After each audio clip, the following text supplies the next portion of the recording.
اب دیکھیے میں ایک چھوٹی سی بات آپ کو بتاؤں جو میں فیس کرتا ہوں. میرے پاس کم و بیش 125 سے 150 آدمی روز آتا ہے اپنے مسائل کے لیے، جبکہ میں کسی کا مسئلہ حل نہیں کر سکتا. میں آپ کو بہت مزے کی بات ایک سناؤں ڈاکٹر صاحب. ایک شریف کنجائی ہوا کرتے تھے، پاکستان کا بہت بڑا نام. جی شاعر تھے، گجرات سے تعلق. ایک دن وہ اور ان کے 6 ساتھی تھے، وہ سب پی ایچ ڈی تھے اور بڑے قابل لوگ تھے. انہوں نے مجھے کہا کہ ہم نے آپ سے سوالات کرنے ہیں بہت سے. کچھ 6 گھنٹے کی یا 8 گھنٹے کی نشست رہی، بہت سے سوالات ان لوگوں نے کیے. تو شریف کنجائی صاحب مجھے کہنے لگے کہ عرفان صاحب آپ نے ڈیرا بنایا ہوا ہے، لوگ آ رہے ہیں مسائل لے کے، کیا آپ کسی کو کچھ دے سکتے ہیں؟ کیا آپ کسی کو کچھ دے سکتے ہیں؟ میں نے کہا میں تو اپنے لیے تنکا نہیں توڑ سکتا، کسی کو کیا دوں؟ یہ تو میرے اللہ کا کام ہے. میں تو کسی کو کچھ نہیں دے سکتا، دینا تو اللہ کا فنکشن ہے. میں تو اپنے لیے کچھ حاصل نہیں کر سکتا، میری حیثیت ہی کوئی نہیں.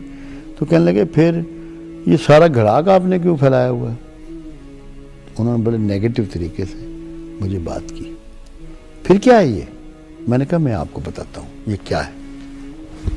میں نے کہا جب بندہ ہمارے پاس اپنا مسئلہ لے کے آتا ہے تو مسئلہ اتنا بڑا ہوتا ہے اور وہ شخص اتنا سا ہوتا ہے، بونا ہو چکا ہے اس مسئلے میں دب کے. میں نے کہا ہم اللہ کے ذکر سے، دعا سے، تھوڑی بہت گفتگو سے، نظر سے، توجہ سے بندے کا سائز پورا کر دیتے ہیں، اس کے اعتماد کو جگا دیتے ہیں، اس کے کانفیڈنس کو ریسٹور کر دیتے ہیں، اللہ پہ اس کا بھروسہ جما دیتے ہیں. وہ مسئلہ خود چھوٹا ہو جاتا ہے اور وہی بندہ اپنے مسئلے کو حل کر لیتا ہے. اور اللہ بھی ہمیں یہی کہتا ہے کہ میرے جو بندے تیرے پاس آئیں تمہارا کام ہے ان کے اعتماد کو بحال کر دینا، ان کی امید کو زندہ کر دینا. اگر آپ کی امید زندہ ہو گئی اور آپ کا یہ یقین آ گیا کہ میرے حالات بدلیں گے، میں بیمار سے صحت مند ہو جاؤں گا، مشکل حالات سے اچھے حالات میں چلا جاؤں گا، تو امید اور توکل جڑے ہوئے ہیں. امید اور توکل جڑے ہوئے ہیں. جب یہ دونوں جڑ جائیں گے دنیا کی کوئی طاقت آپ کو مفلوق الحال نہیں رکھ سکتی. آپ کا کانفیڈنس ریسٹور ہی نہیں ہو سکتا جب تک کہ آپ کا پروردگار عالم پر بھروسہ مستحکم نہ ہو. ہمارے پاس لوگ آتے ہیں، وہ کہتے ہیں جی کسی نے رزق باندھ دیا. میں ان سے یہ کہتا ہوں کہ یہ گلاس ہے، اللہ یہ فیصلہ کرتا ہے کہ میں نے یہ راہ اسلم کو گلاس پہنچانا ہے، اور جادوگر یہ کہتا ہے کہ میں نے یہ گلاس راہ اسلم تک نہیں پہنچنے دینا. تو اگر جادوگر اس میں کامیاب ہوتا ہے تو اتنے کمزور اللہ کا ہم نے کیا کرنا ہے؟ تو کیا ہم اسی کمزور اللہ کو پوچھتے رہیں گے کہ جو اپنے ارادے پہ کامیاب نہیں ہوا، اس کے ارادے کو کیچ کر لیا ایک جادوگر نے؟ میں نے کہا نا، جو اللہ جس کو پہنچانا چاہتا ہے وہ ہر قیمت پہ اسی کو پہنچے گا اور کوئی روکنے والا نہیں ہے. تو جادوگر تو اللہ سے طاقتور نہیں ہے. تو جب وہ طاقتور نہیں ہے تو آپ کا بگاڑ کیا لے گا؟ اب بات کہیں اور ہے، بہت ٹیکنیکل بات ہے، سمجھنے کی ضرورت ہے.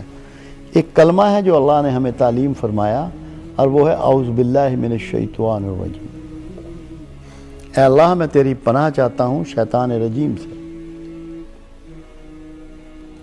اب سارا باطل، سارا جادو شیطانیت ہے، اس پہ یہ ساری چیزیں اثر انداز ہوں گی. وہ ان سے دکھی ہوگا جس کو اللہ اپنی پناہ میں نہ لے. اگر اللہ آپ کو اپنی پناہ میں لے لے تو آپ تو محفوظ ہو گئے شیطان سے، شیطانی قوتوں سے محفوظ ہو گئے. اس کلمے کو سمجھتے ہوئے، اس پہ اللہ پہ بھروسہ کرتے ہوئے آپ جب بھی پناہ ڈھونڈیں اللہ کی ڈھونڈیں. جب اللہ کے علاوہ کوئی بھی پناہ تلاش کریں گے تو انشاءاللہ پریشانی ہوں گی. پریشانی آپ کی کوئی روک ہی نہیں سکتا. ہم نکلتے ہیں اللہ کے علاوہ پناہوں کی تلاش میں. تو آپ پناہ تلاش کرنی ہے اللہ کی. اگر اللہ کی پناہ میں آپ آ گئے، کوئی جادوگر ہو، کچھ بھی ہو، آپ کا بگاڑ نہیں سکتا. اس کے لیے آپ کو اللہ سے معافی طلب کرنی پڑے گی، اس کے بندوں کو معاف کرنا پڑے گا. ایسا نہ ہو، میں لوگوں سے دعا کی ایک بات کرتا ہوں کہ ہم دعا کے لیے ہاتھ اٹھاتے ہیں،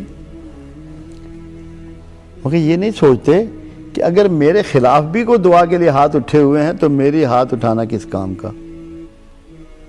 تو جب میں اپنے ہاتھ اللہ کے حضور دعا کے لیے اٹھاؤں تو جو ہاتھ میرے خلاف اٹھے ہوئے ہیں انہیں بھی تو نیچا کرواؤں، ان سے معافی مانگ لوں، ان کا اگر میں نے کوئی استحصال کیا ہے اس کا اپائے کر دوں، اس کا کوئی علاج کر دوں. تو یہ چیزیں اس طریقے سے ساری کی ساری توکل کے ساتھ جڑی ہوئی ہیں. آپ کو جو کلیم پروردگار عالم نے قرآن حکیم میں کیا ہے وہ عملاً ماننا پڑے گا. اگر آپ نے عملی طور پہ اس کو مان لیا تو دنیا کی کوئی طاقت آپ کو پریشان نہیں کر سکتی. ہمارے ہاں ہر آدمی اس طرح ڈپریشن کی بات کرتا ہے جیسے شوگر کی بات کرتا ہے، جیسے کسی فیشن کی بات کرتا ہے. فیشن کی طرح پھیل گیا ہے. بنیادی وجوہات کیا ہیں؟ کسی رشتے میں ٹرسٹ کرنے کے لیے تیار نہیں. سکون ہے، سکون کیسے ملتا ہے؟ سکون غیر مادی چیز ہے، سکون مادی چیز نہیں ہے. ہماری ساری کوششیں آرام حاصل کرنے کی ہیں کہ اچھا کھانا، اچھی رہائش، اچھا لباس، اچھا دفتر، اچھی دکان، اچھی گاڑی، اچھا بیڈ روم مل جائے. یہ سب آرام کے طریقے ہیں. آرام اور سکون دو متضاد چیزیں ہیں. آرام کا تعلق آپ کے ہارڈ ویئر سے ہے جو باڈی ہے آپ کی، اور سکون کا تعلق سافٹ ویئر سے ہے جو غیر مادی ہے. سکون روح کی غذا ہے، وہ سارا غیر مادی ہے. اس میں ساری ان چیزوں کا دخل ہے جن کا کوئی مادی وجود نہیں ہے. تو ہماری ساری کوششیں اور ساری ایفرٹس اب رہ گئی ہیں مادی حصول کے لیے. اللہ کے رسول صلی اللہ علیہ وسلم نے ہمیں کیا ٹیچ کیا؟ بالکل ایسی زندگی گزاری ہے جس میں کوئی آرام نام کی چیز نہیں ہے. کم سے کم کھانا، سادے سے سادہ کھانا، کم سے کم لباس، سادے سے سادہ لباس. بستر کی بات تو یہاں تک ہے، میں حیران ہوتا ہوں، کبھی سوچتا ہوں. ایک دن آپ صبح کو اٹھے اور فرمایا آج میرے بستر کے ساتھ تم لوگوں نے کیا سلوک کیا، مجھے تہجد میں اٹھنے میں مانے ہوا، رکاوٹ بنا. یا رسول اللہ صلی اللہ علیہ وسلم، ہم نے تو کچھ بھی نہیں کیا، صرف آپ کے کمبل کی ایک تہہ اور کر دی. تو جب بستر کا اتنا آرام بھی قبول نہیں ہے کملی والے کو، تو آپ کو ٹیچنگ کیا دے رہے ہیں کہ سامان تمہارے آرام کے لیے ہے جسمانی، تمہاری روح کے اس کا کوئی تعلق نہیں ہے. سکون روح کے لیے ہے، سکون لینے سے نہیں دینے سے ملتا ہے. سکون کھانے سے نہیں کھلانے سے ملتا ہے. سکون خدمت کرا کر نہیں خدمت کر کے ملتا ہے. یہ وہ چیزیں ہیں کہ جو ہمیں سیکھنی ہیں تاکہ ہم فرسٹریشن سے اور ان پریشانیوں سے نکل جائیں. کا یہ بھروسہ ہو جائے اللہ جو چاہے، جب چاہے، جتنا چاہے، جیسے چاہے، جس کے ساتھ چاہے کر سکتا ہے. آپ ایمان کے کس لیول پہ پھر سٹینڈ کریں گے؟ کہاں کھڑے ہوں گے؟ معاشرے میں آپ کتنے بہتر انسان بن جائیں گے؟ تو یہ وہ بنیادی باتیں ہیں. اگر توکل کے ریفرنس سے یہ باتیں ہمارے علم میں آ جائیں اور ہم ان کو سیکھ لیں اور سمجھ لیں تو میں یہ سمجھتا ہوں کہ ہماری تقدیر بدل جائے.